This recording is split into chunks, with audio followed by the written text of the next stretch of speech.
highlight of the week, even though it's a highlight of the day, we had a couple things come together. First of all, we had a day that you could tend to get breakouts because the volume was heavy and everything else coming in. But we had a remark made by Kudlow. First thing is, someone's talking that could move the market, and then what he could say that could have an effect to move the market.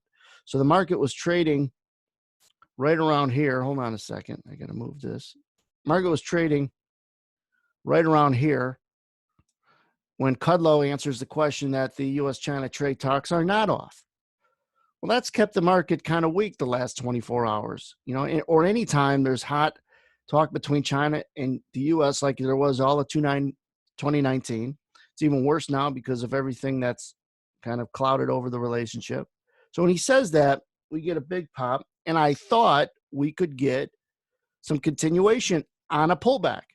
And the ultimate area is where you start. Well, there was a nice pullback to there, and there was a qualification of shorts getting stuck or selling getting stuck, potentially in the hole. And there was another qualifier that you wouldn't see on this chart. So we did get a move up, and it didn't go all the way back up to like 40, 41, where the top of the original move was. But we had a magnet we talk about, which was a resting sell order. That's pretty big. I'm not going to get into why in this video. Big orders are essentially like magnets, but they are, and that's a good word to use for liquidity. The market always goes to the orders.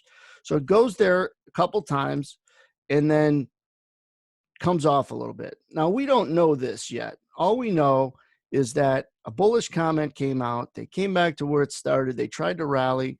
They came back. They tried to rally, and then they came back, and now they're sitting here in this area, in this zone.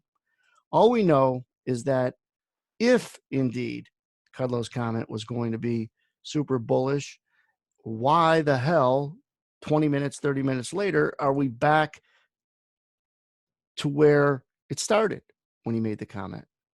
And they had a chance to hold it, and they had a chance to hold it. They had a chance to go through the 41s where it topped off. Then you identify, if you look, a consolidation box that's forming. Why is that important? Because you identify the bottom of it. You identify you don't want to be long still playing that his comments are bullish. You actually want to be able to use what should be bullish, and it's not, to get you bearish. Whether it gets you short or not, that's something that sometimes it will, sometimes it won't.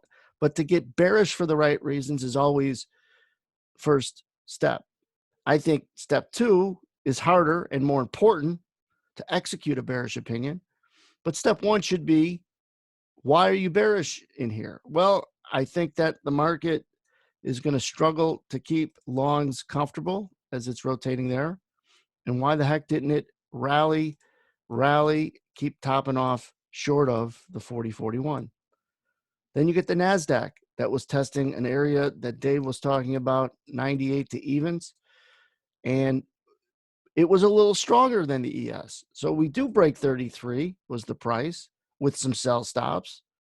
Then the NASDAQ goes down to their 98s while we're in here, and it blasts through theirs, which gave the ES the energy to have that second leg lower.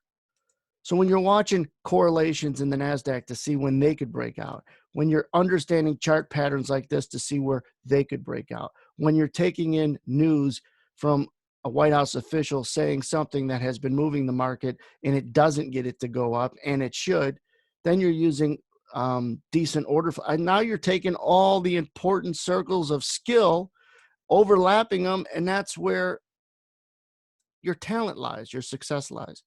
You're taking real skill of order flow, fundamentals over the wire, chart pattern, correlations, throw that one in there with the NASDAQ. That's what's important. And walk through it. And now real-time analysis becomes easier to do than it did before you knew all these things. Have a safe weekend.